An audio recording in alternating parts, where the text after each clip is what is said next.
Hard Home Community's most recent Baldwinsville Community Update. I'm your host, Shelley Hoffman.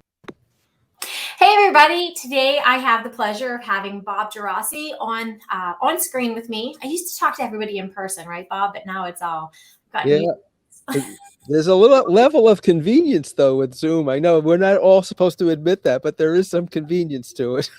Absolutely.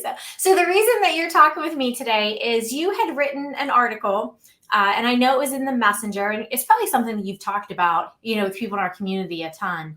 But it's basically, Baldwinsville, to me, I tell everybody, is a super special place. When I lived in the Radisson community, you'd turn out of Radisson, go left, and you had Wegmans and Kohl's and Target, and then you turn right, and you just had this village. I use the term Mayberry, although I recognize people I talk to don't always know who Mayberry is anymore. No, I know it's a term that it's like you have to check that you even know who Andy Griffith was. I know.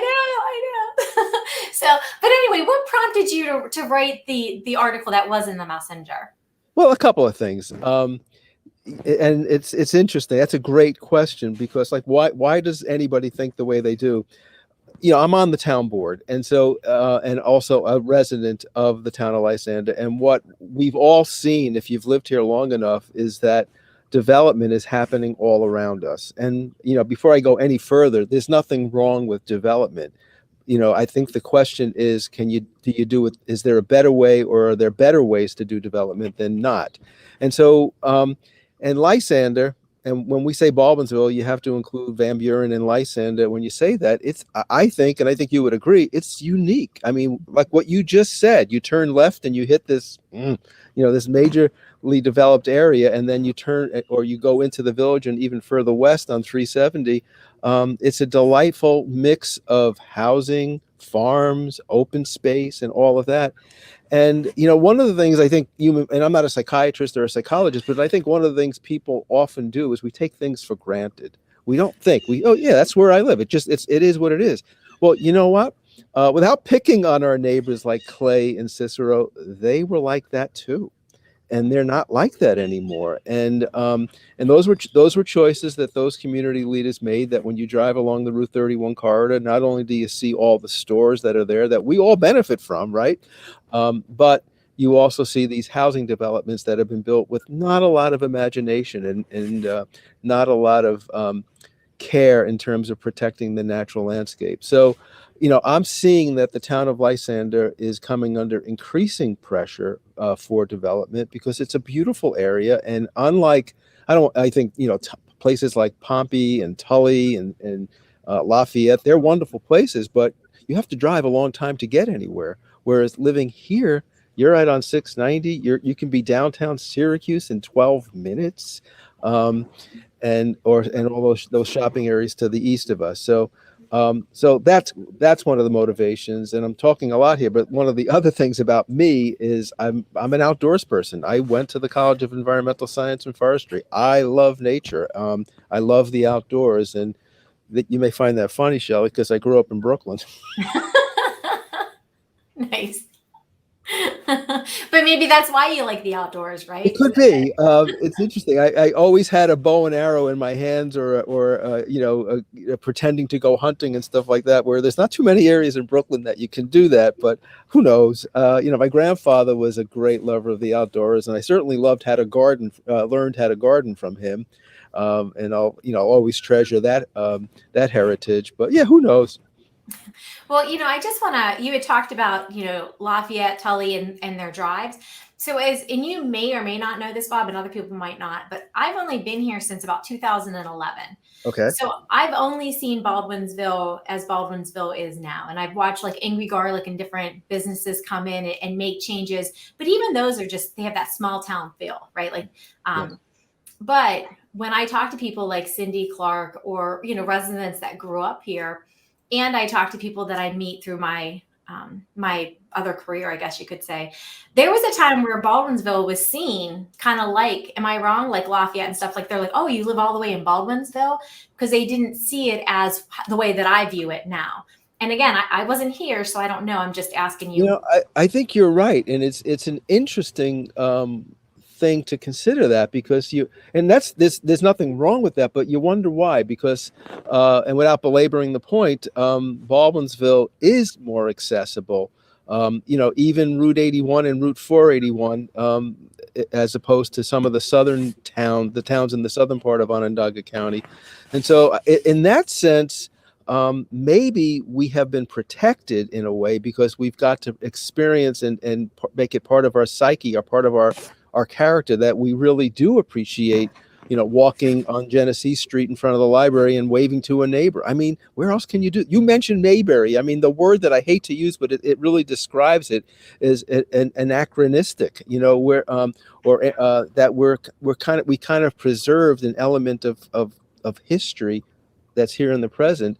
And I don't want to lose that. And I think part of that is the natural landscape, green space ambiance that we have here. And and the heart of this conversation, I hope, goes towards, what about development? Is there a good way to do it? Is there a wrong way to do it? And, having just as the outset here, there's no right or wrong way, Shelley, but there may be better approaches.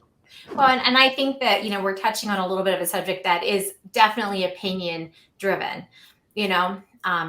but well, I don't want to cut you off, but yes, it is opinion driven, but it also ought to be fact driven when it comes to the financial obligations that will be incurred by a community when you do such and such. And that is key. That's not opinion. That's right. Fact.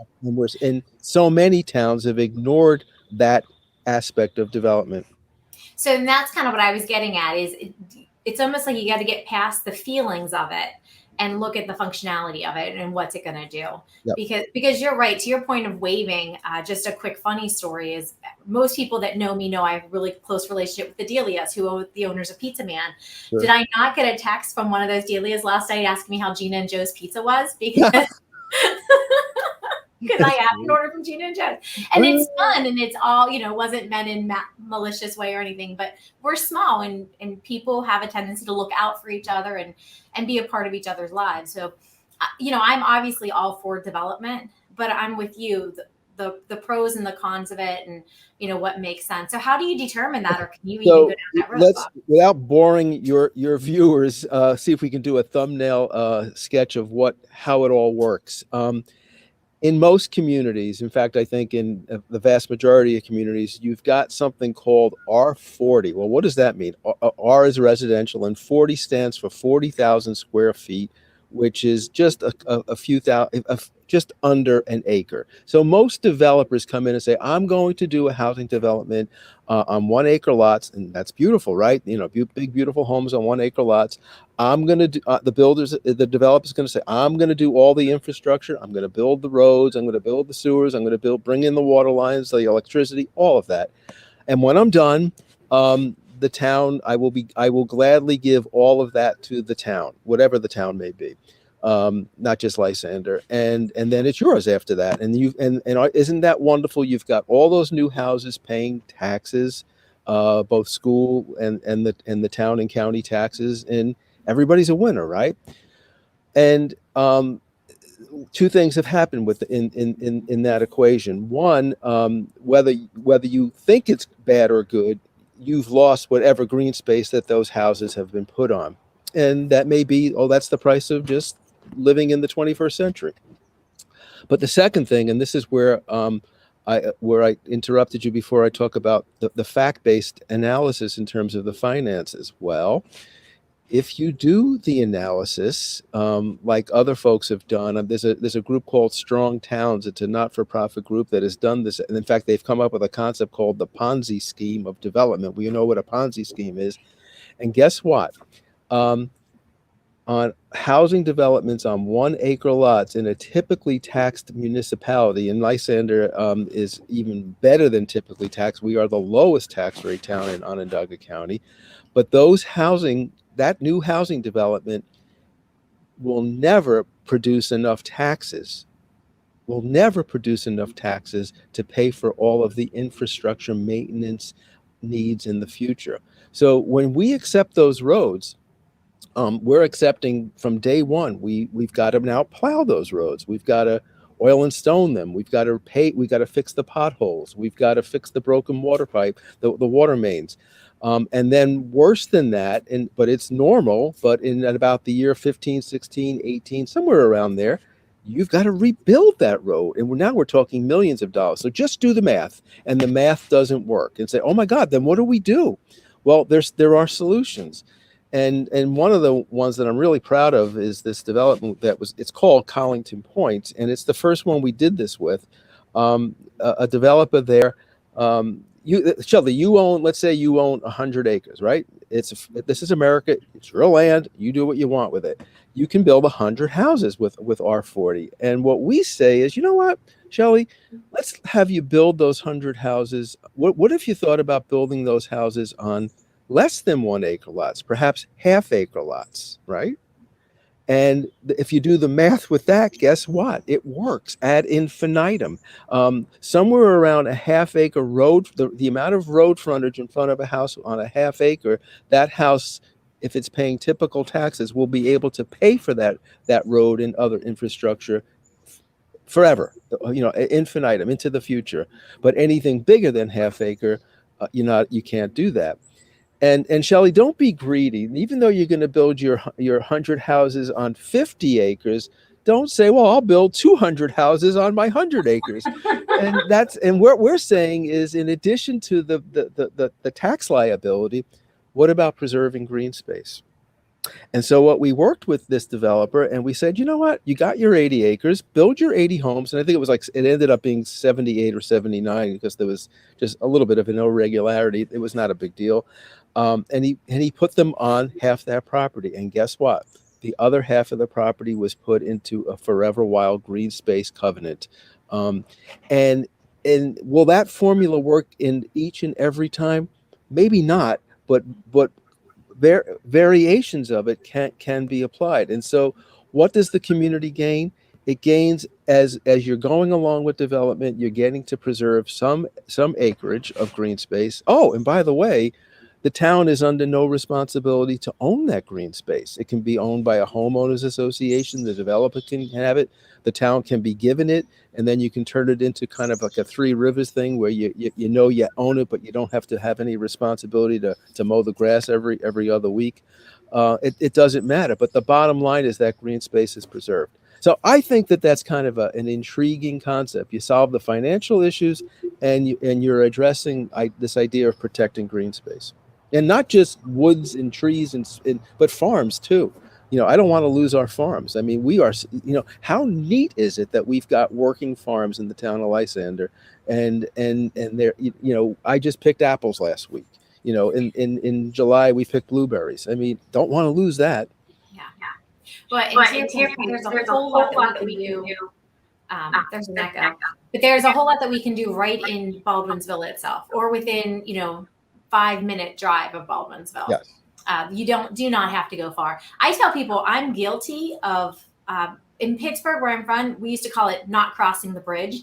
You didn't go anywhere else. You stayed where you are. And I said, I'm not that person, but I'm becoming that person because I don't need to quote unquote cross the bridge. Everything that I want to do is right around in here. And it's great. And I love it, Exactly. And to that point, even though you have the choice of crossing the bridge or not, here, when you want to go grocery shopping besides Tops, or if you want to go to any of those other stores, that's 5 minutes away. And I don't want this to sound like I'm criticizing Clay, but I'm so glad Clay did it because we don't have to do it now in terms of those, the big shopping complexes. But just drive a little bit further on Route 31 or even on your way to Cicero, and you'll get an example of what I'm talking about in terms of this unimaginative housing development approach. And where you used to live is an exemplary it's a great example of doing it right. That's Radisson.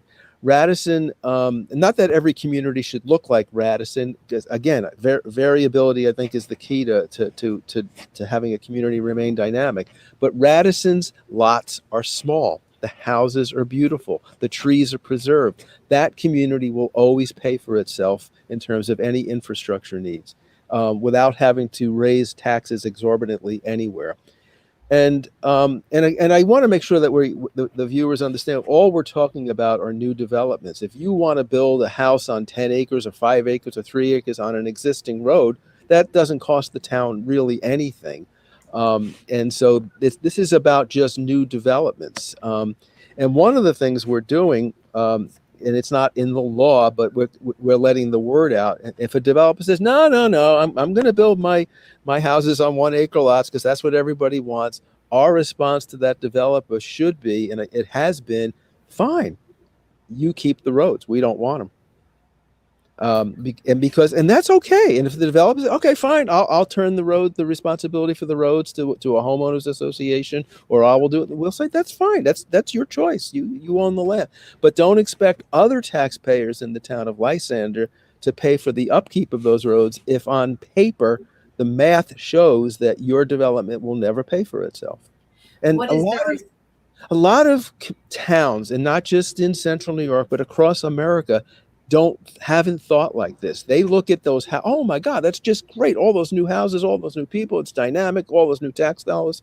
And, I guess I could be accused of being a politician because I'm on the town board, but politicians don't think out 15 or 20 years. They think today. And that may be very critical of me to have said that, but I think it's true.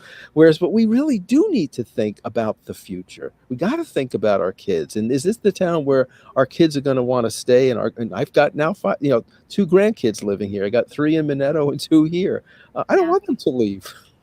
To that point about the politician piece of it, I think because I talked to the town supervisor of Van Buren and Lysander, and I talked to the mayor, people's views and how they look is, definitely talking to Bob with some of the development you're talking about, like I've heard of, and what he does, and Mary Frances. Sure. I think that it's there. It's just, we always say politics is more than just that one person, and everybody's got to come together. Yeah. Right. And I don't know the Van Buren board as well as I do the Lysander board, but it seems like there is a lot of thought in what's happening for the future. How is this going to impact later, which is another terrific. I'm glad to hear you say that, and I want it to be clear that this is not the Bob Geraci way. This is fun discussion. This ought to be that kind of dynamic discussion that says, but Bob, that what if we did it this way, and that's how you get good stuff to come out at the very end, as opposed to this approach that says, it's a cookie cutter, let's do everything the same old way. No, that's boring. Well, and anybody that thinks it's more than just like us talking about the beauty of Baldwinsville, obviously, no matter what type of development, with me being in the real estate industry, there's always impacts, pros and cons to everything. So it's like you said, have discussions about better ways of doing it. What's the long term? Exactly. And you know what? And it's not just even the immediate, like in this case, the town of Lysander. And I'm pleased about Onondaga County. Where I'm going on this is that, so let's just say a housing development is proposed for this particular area of land, and it's obviously going to have water or sewers, because that's what we're talking about here. We're not talking about development out in the country where you need 2 acres to have a septic system and a well. But in communities where you have water and sewers, you got to knock on Onondaga County's door and say, is it okay that we put 100 houses more worth of sewerage into your treatment plant? And Onondaga County has every right in the world to say, on behalf of all of us as citizens of the county, hold on a second, let's do some analysis. And so you can't just assume that it's an infinite capacity for those types of things. Yeah. That's and that's the big picture, right? Like I'm definitely, I like looking, I always tell everybody I live in my own little bubble, what's happening here, but it's all connected. Brian May did a conversation with me a couple weeks ago where he said people contact him, but it's stuff he doesn't have control over. In that case, it's the state, so it's like knowing where the lines are, who has that final say. And sometimes it's not the towns. Sometimes it's going to be the county or even larger. Well, and a good example of that, without going into the detail, is this state of New York is a big advocate of alternative energy. So when it comes to, for example, solar energy farms, which can go in and, take over an area that was growing corn last year, we don't really have much say in that. And so you deal with it. And the only thing I would suggest to all of us is when you're driving around, bicycling around, walking around, ask yourself, what do I like about here? What is it that impresses me about this town?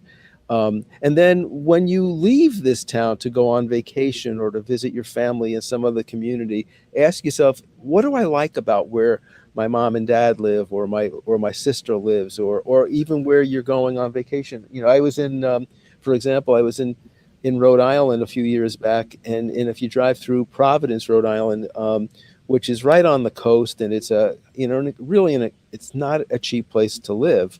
But they've done an admirable job of preserving a lot of their green space there. And so my only challenge to all of us as citizens here is to just don't take things for granted. Ask yourself, what do you like? And then what makes sense both aesthetically and financially.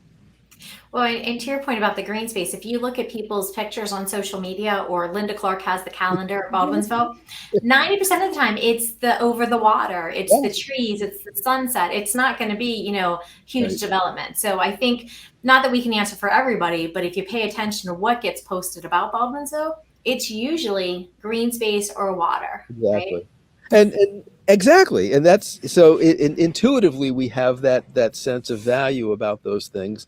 And again, I maybe I'm repeating myself, but I don't want any developer listening to this to say that, oh, Bob Geraci's against it. No, just do it. Try to find the best median, or the best place where all of these factors can be taken into account. And let's have our cake and eat it too, is I guess what I'm at. And I think it's possible. I don't think it's an impossible thing. No, I don't think so either. It's just working together and having open conversations. And somebody may have an idea from left field that you've never talked to, and you just happen to pop into them at the Beeville Diner. And, you never know where the ideas are going to come from. So open discussion. You got it. Yes. And fortunately, I think we have that ability in this town and in Baldwinsville. We're comfortable here. We like one another, and that's really good. Yeah, absolutely. So, well, do you anything else you want to throw out that maybe we didn't talk about? Shelley, you did a good job of asking the right questions. No, I think you did. I think this was exemplary. I appreciate this. And I hope when people watch this, they say, that was an interesting perspective. That would make my day really. I would be happy to have had that effect on people, just to have them say that was interesting. Yeah, well, it is from my standpoint, which, like I said, when you sent me the article, because I apologize, I didn't see it in the messenger, but when you sent it to me, I thought, yeah, this is definitely just a different way of talking about it, right? It's been out there. I'm sure you've talked to people in passing, but just I mean, what I tried to sum up there was not just my own personal views. What Shelley's talking about is I wrote this vision statement. Describing what I thought were the attributes of Baldwinsville, Greater Baldwinsville, Lysander, in terms of what we value and what's in all those things. And I put them on paper. And I gave them to the planning board, who right now, I'm so excited. They're in the middle of this finalizing what they call the Comprehensive Land Use Plan, which is CLUP for short. And I wanted to influence their thinking. Again, not Bob's way or the highway. No. It's just, used as just an opportunity to consider some of these other things. Yeah, they're keeping the green space. So, well, thank you very much for coming on and talking with me this morning. I'm sure you're busy like everybody else. I'm so glad you do this. It's so important for our community. I appreciate it. Sure. And it's fun. Can you tell I have fun? Yes, you're having fun. That's good. All right, Bob, well, enjoy the rest of your day, and thank you again. All right. Welcome to Real Estate I Love It podcast. Of Real Estate I Love It. Be sure to subscribe and leave a review on whatever stream platform you're using for your podcast. See you next time.